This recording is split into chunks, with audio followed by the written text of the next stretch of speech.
भाड़ में जाए, जो करना है कर लो मुझे आप, मैं भारत का था, भारत का रहूंगा, मुझे किसी की सर्टिफिकेट की जरूरत नहीं है। ये कब तक देंगे कि आप दुकान खोल के बैठे हैं? आप नेशनलिज्म का सर्टिफिकेट देंगे, कांग्रेस सेकुलरिज्म का देगी। भाई साहब ये दुकान मत चलाइए, देश चलाइए। दिल्ली के बाहर किसान तड़प रहा है सर्दी में, क्यों किसान आया है? आप लोगों की हिम्मत नहीं है किसानों के मसाइल को हल करने के लिए। आप देश के किसानों को बर्बाद करना चाह रहे हैं और असदुद्दीन ओवैसी से कह रहे हैं अपनी साबित करो। मैं हरगिज नहीं साबित करूंगा, ना मुझे जरूरत है आपकी। क्या क्या मोदी की हुकूमत आई तो क्या किम जोंग की हुकूमत आ गई? क्या संविधान खत्म हो गया? सुधांशु जी, तारीख को पढ़ लीजिए और तारीख को पढ़ के कहिए, वो जिना थे वो भाग गए पाकिस्तान को, हमको भारत से हमेशा मतलब था। और याद रखिए, जितने भारत में खबरस्तान है, कभी जाइए उन खबरस्तानों में, वो हमारी वफादारी की निशानी है। हमारे बुजुर्ग आज भी सीना तान कर वहां पर सो रहे हैं और मैं कभी भी अपनी वफादारी को किसी के सामने साबित। सुधांशु जी, देखिए इन्होंने कहा तो मैं कब मना कर रहा हूं? मैं इनसे पूछूं, अच्छा भारत की सेना का एक बहुत वरिष्ठ अधिकारी थे जिन्होंने एक कसम खाई थी महाराणा प्रताप की तरह कि जब तक पाकिस्तान से फला वाली जमीन वापस नहीं ले लूंगा तब तक जमीन पर सोऊंगा, पलंग पे नहीं सोऊंगा। पूछिए, नाम बता सकते हैं? और कौन सी लड़ाई के लिए पूछा था? नहीं पता होगा। अरे सुधांशु जी, एक बात सुनिए, एक बात सुनिए सुधांशु जी, एक बात सुनिए। राणा प्रताप की तारीख आप बता रहे हैं। अरे भाई, बाबर को किसने बुलाया था? किसने बुलाया था? मैं मुस्लिम अधिकारी की बात कर रहा हूं। कौन लड़ा था अकबर की फौज? बताइए ना, मुगल फौज में कमांडर कौन था? अरे आप हिस्ट्री को नहीं जानते सर, आप की तरह कहा। अरे आप हिस्ट्री को जानते नहीं है ना, आप हिस्ट्री को आधा चाप कर बोलते हैं। परेशानी तो वही आपसे।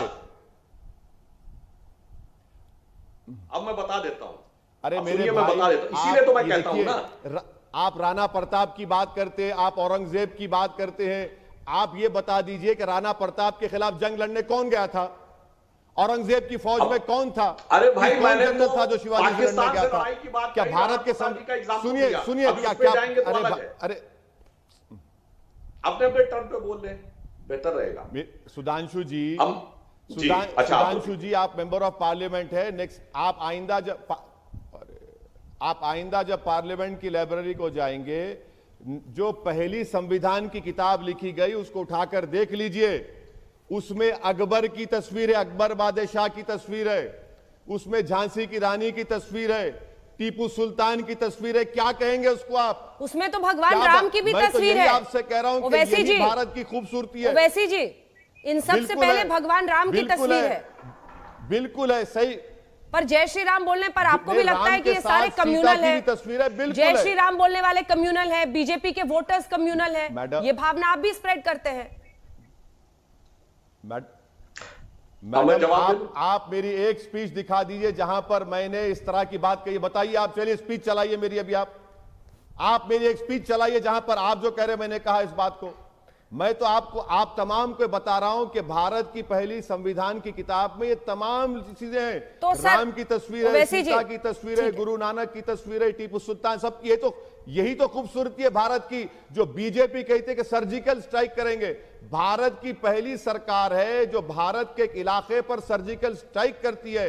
भारत के बाइज्जत शहरियों को पाकिस्तानी, रोहिंग्या, अफगानी कहती है। और आपका होम मिनिस्टर एमओएस। एक सेकंड, लेकिन ओवैसी जी सुनिए ना, खूबसूरती तो उस अंदाज में भी है ना जिसका इस्तेमाल आप करते हैं। आपने ये नहीं कहा कि BJP as a political party बर्बाद हो जाएगी लेकिन हैदराबाद का नाम नहीं बदल पाएगी। आपने कौन से शब्द इस्तेमाल किए? इनकी नस्लें बर्बाद हो जाएंगी लेकिन ये हैदराबाद को भाग्यनगर नहीं कहेंगे। आप भी जिस अंदाज में बोलते हैं, आप भी एक संदेश देते हैं ना।